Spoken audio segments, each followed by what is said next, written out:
अच्छा, अब ऐसा करते हैं कि मैग्नेटिक डाइपोल को मैग्नेटिक फील्ड में एक पर्टिकुलर ओरिएंटेशन में यदि हम रखें तो उसमें पोटेंशियल एनर्जी स्टोर होती है। तो वो पोटेंशियल एनर्जी कैसे स्टोर होती है ना, उसको देखते हैं। अच्छा, जो पिछले वाले वीडियो में जो अपन ने ओरिएंटेशन लिया था है ना, वही ओरिएंटेशन है। तो पिछले वाले वीडियो के कंटिन्यूएशन में ही कर रहे हैं बेसिकली अपन ये। तो उस वीडियो में अपन ने जैसे करंट लूप को रखा था मैग्नेटिक फील्ड में इस ओरिएंटेशन में, और मैग्नेटिक डाइपोल का डायरेक्शन जो था वो क्या था, ये मैग्नेटिक डाइपोल का डायरेक्शन था। ठीक है।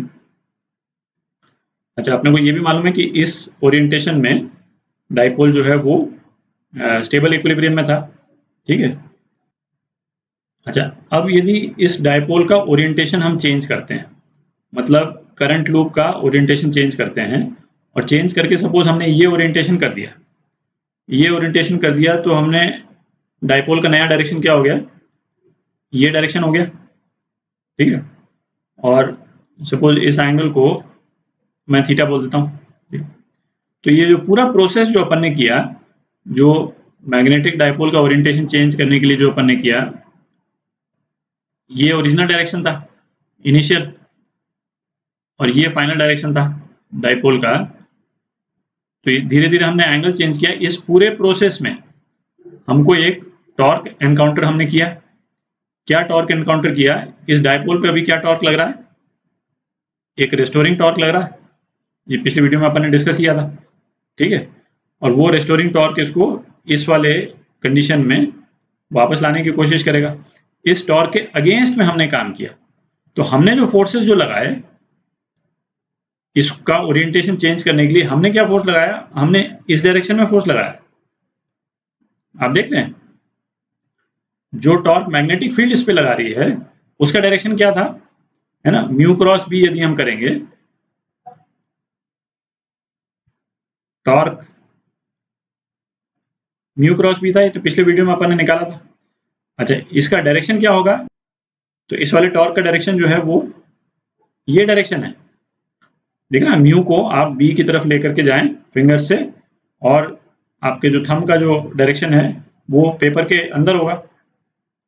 और हमको जो टॉर्क लगाना पड़ रहा है, ये ग्रीन वाला जो टॉर्क लगाना पड़ रहा है, उसका डायरेक्शन क्या है, पेपर के बाहर है। इसके एग्जैक्टली अपोजिट है ना, तभी तो रोटेट होगा। जो रेस्टोरिंग टॉर्क है उसके अगेंस्ट में हमको काम करना पड़ेगा, तभी ये होगा। ठीक है। तो हमको भी कितना टॉर्क लगाना पड़ रहा है, एग्जैक्टली सेम टॉर्क, एक्सेप्ट कि बस उसका डायरेक्शन अपोजिट है। तो टॉर्क एक्सटर्नल का यदि मैं मैग्नीट्यूड लिखूं तो मैग्नीट्यूड क्या होगा, म्यू बी साइन थीटा। ठीक है। इसमें म्यू कांस्टेंट है, बी कांस्टेंट है, केवल ये थीटा वाला टर्म है ये वेरी कर रहा। ठीक है। तो इस डाइपोल को इस ओरिएंटेशन से इस ओरिएंटेशन तक लेके जाने के लिए हमको काम कितना करना पड़ा, वर्क डन क्या होता है, टी डी थीटा। ठीक है। क्योंकि आप देखें ये जो टॉर्क एक्सटर्नल हम लगा रहे हैं, जैसे जैसे थीटा चेंज होता जाएगा वैसे वैसे चेंज होता जाएगा। ठीक है। तो हम ऐसा करते हैं, ये वर्क डन हम निकालते हैं कोई भी दो जनरल ओरिएंटेशंस के बीच में। सपोज इनिशियल एंगल थीटा 1 है, यहाँ पे तो अपन ने 0 ले लिया था, तो इनिशियल एंगल थीटा 1 से थीटा 2 लेकर के जाते हैं, तो हमको वर्क डन इतना करना पड़ेगा। ठीक है। अच्छा, अब ये डी डब्ल्यू जो है, इंटीग्रल ऑफ डी डब्ल्यू, ये किसके बराबर होगा, ये change in energy of the system, internal energy of the system. ठीक है, इसके बराबर होगा। हमने मैग्नेटिक डाइपोल को रोटेट करके उतनी एनर्जी जो है डाइपोल में स्टोर कर दी। ठीक है। आपको एनालॉजी लेनी है तो एग्जैक्टली सेम एनालॉजी आप ग्रेविटेशनल फील्ड से ले लें कि सपोज आपने यहाँ पे कोई बॉल पड़ी है और ये किसी बिल्डिंग की हाइट है, आपने वर्क किया और बॉल को यहाँ से उठा करके यहाँ रख दिया। ठीक है। तो आपने वर्क कितना किया टोटल, mgh। और अब इस सिस्टम की वर्क करने की कैपेसिटी कितनी हो गई, mgh कैपेसिटी है बेसिकली, क्योंकि ये बॉल जब दोबारा वापस यदि गिरती है इस वाली जगह पे तो उसकी काइनेटिक एनर्जी कितनी हो जाएगी, उसकी काइनेटिक एनर्जी जो है वो mgh के बराबर हो जाएगी। ठीक है। सेम चीज, तो बेसिकली जो एक्सटर्नल वर्क हमने किया वो सिस्टम के पोटेंशियल एनर्जी के रूप में स्टोर हो जाता है ना, उसको हम ये इंटरनल एनर्जी, जैसे यहाँ पे हम कह सकते हैं इस सिस्टम की एनर्जी U1 थी और यहाँ पे सिस्टम की एनर्जी U2 हो गई, तो हमने जो वर्क किया वो सिस्टम की एनर्जी में कन्वर्ट हो गया। ठीक है, एग्जैक्टली सेम एनालॉजी। अच्छा, पर इसको एक चीज ध्यान रखें कि ये कब होता है कि कोई भी एक्सटर्नल वर्क हम करें तो वो सिस्टम की एनर्जी में स्टोर हो जाए, वो तब होता है जब जिस फोर्स के अगेंस्ट में हम काम कर रहे हैं, जैसे इस वाले केस में क्या ग्रेविटेशनल फोर्स के अगेंस्ट में काम कर रहे हैं, है ना, वो फोर्स कंजर्वेटिव फोर्स होना जरूरी है। ठीक है, तभी ऐसा होता है ना। ऐसा ये जैसे ये चीज है ना, फ्रिक्शनल फोर्स के केस में नहीं होगा। ऐसा नहीं है कि भाई आप एक टेबल पे कोई एक बॉडी पड़ी है कि नहीं, और आपने उसको वर्क करके यहाँ से यहाँ पहुंचा दिया तो सिस्टम में जो है वो उसकी पोटेंशियल एनर्जी इंक्रीज हो गई, नहीं, वो तो डिसिपेट हो गया, वो तो खत्म ही हो गया। ठीक है, कंजर्वेटिव फोर्स। और कंजर्वेटिव फोर्स क्या होते थे कि एक पॉइंट से दूसरे पॉइंट जाने में जितना वर्क करना पड़ता है वो पाथ के इंडिपेंडेंट होता है। ठीक है, उसको कंजर्वेटिव फोर्स बोलते हैं। तो कंजर्वेटिव फोर्स के अगेंस्ट में जब भी हम काम करते हैं तो पोटेंशियल एनर्जी इंक्रीज कर जाती है। तो जितने फील्ड फोर्सेज हैं, है ना, जितने फील्ड फोर्सेज हैं, ये अपन ने पहले भी देखा हुआ है ना। फील्ड फोर्सेज कौन से हो गए? ग्रेविटेशनल फोर्स, इलेक्ट्रिकल फोर्स और एक मैग्नेटिक जो अपन देख रहे हैं अभी। ये सारे फील्ड फोर्सेज हैं, ये सारे कंजर्वेटिव फोर्सेज होते हैं। इन फोर्सेज के अगेंस्ट में आप कभी भी किसी सिस्टम पे काम कीजिएगा तो वो सिस्टम के पोटेंशियल एनर्जी के रूप में स्टोर हो जाता है। ठीक है, तो ये कितना हो गया?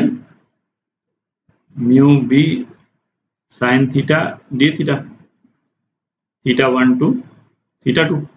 ठीक है, तो इसको हम लिख सकते हैं mu B cos theta 1 minus cos theta 2, और ये क्या हो गया? Change in potential energy. ठीक है, और या फिर इसको हमने क्या लिखा था? U2 माइनस U1, है ना, वो इतना हो गया। तो चेंज इन पोटेंशियल एनर्जी का ये एक्सप्रेशन आ गया। ठीक है, तो अब एज अ कन्वेंशन हम क्या करते हैं, सी पोटेंशियल एनर्जी का एब्सोल्यूट वैल्यू का कोई सेंस नहीं है ना, इन द सेंस कि जैसे वही है ना, चूंकि ग्रेविटी वाले एग्जांपल्स विजुलाइज करने में आसान रहते हैं, इसीलिए ग्रेविटी का मैं एग्जांपल देता रहता हूँ। पोटेंशियल एनर्जी का कोई एब्सोल्यूट वैल्यू नहीं है।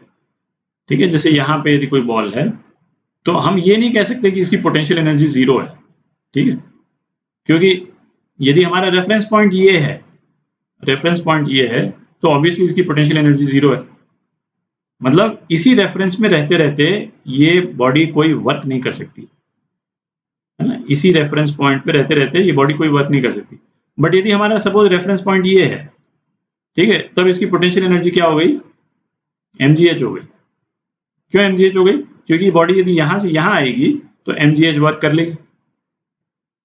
ठीक है, तो पोटेंशियल एनर्जी में हर बार है ना, change of potential energy he relevant होता है।